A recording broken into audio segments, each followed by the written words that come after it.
kailongga, maayong aga sa inyong tanan. Ayan po, nag-aano po ako ngayon.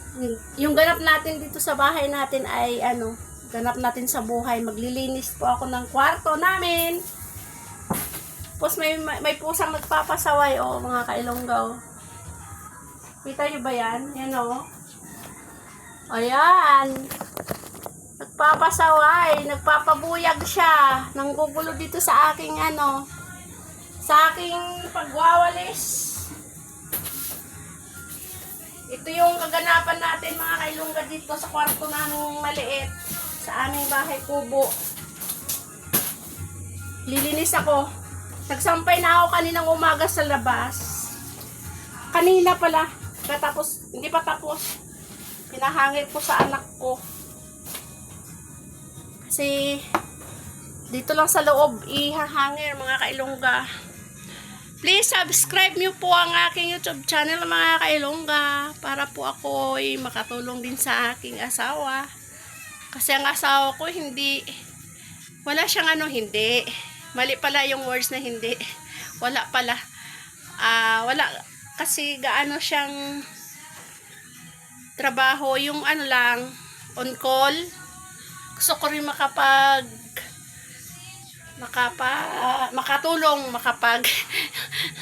makatulong sa kanya, may konting kinikita. Kasi nandito lang din ako sa bahay. Ayan na, mag-video po tayo. Mag-YouTube channel tayo. Malay mo, ma-monetize tayo sa ating pag-video. Ayan po, may pasaway ditong nanggugulo sa akin na nagwawalis po ako mga kailongga. Ayan din na yun.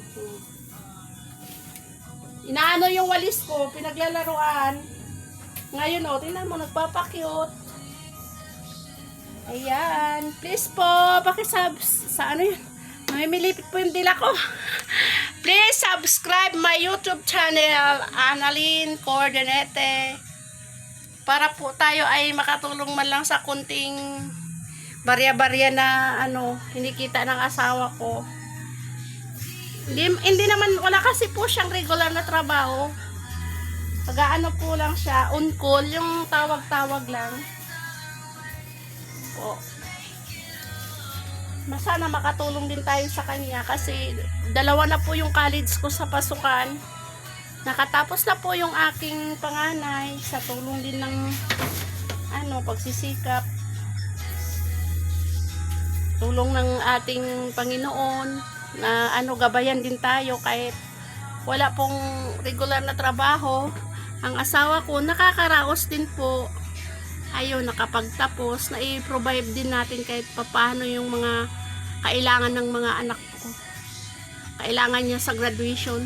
Ayan, pero tupiin ko mga kailongga, ang dami. Tulungan nyo nga ako mga kailongga magtupi. Ito lang po yung bahay namin mga kailongga. Maliit lang po. Sa taas po to, pero sa baba sobra, parang bodega. Dito rin sa taas parang bodega. Ang dami namin sampay mga kailongga. Ayan po, nakahangir po yan. Kasi ayaw makusot. Wala kaming kabinet na na lalagyan ng hangiran. Wala mga kailongga. Yan na. Ganyan talaga ang buhay natin pag Pero nakakaraos naman din. Nakakakain naman din tayo sa isang araw 3 bisis. 2 bisis na kanin sa umaga is tinapay lang. Busy po ako sa paglilinis dito kasi alikabok na. Nangangati na po yung asawa ko sa Thank you for watching. Hanggang dito na lang po ang ating video mga kailongga kasi baka may storage po tong aking aking CP. Bye-bye. Ang God bless po sa inyong lahat. Please subscribe my YouTube channel. Bye-bye.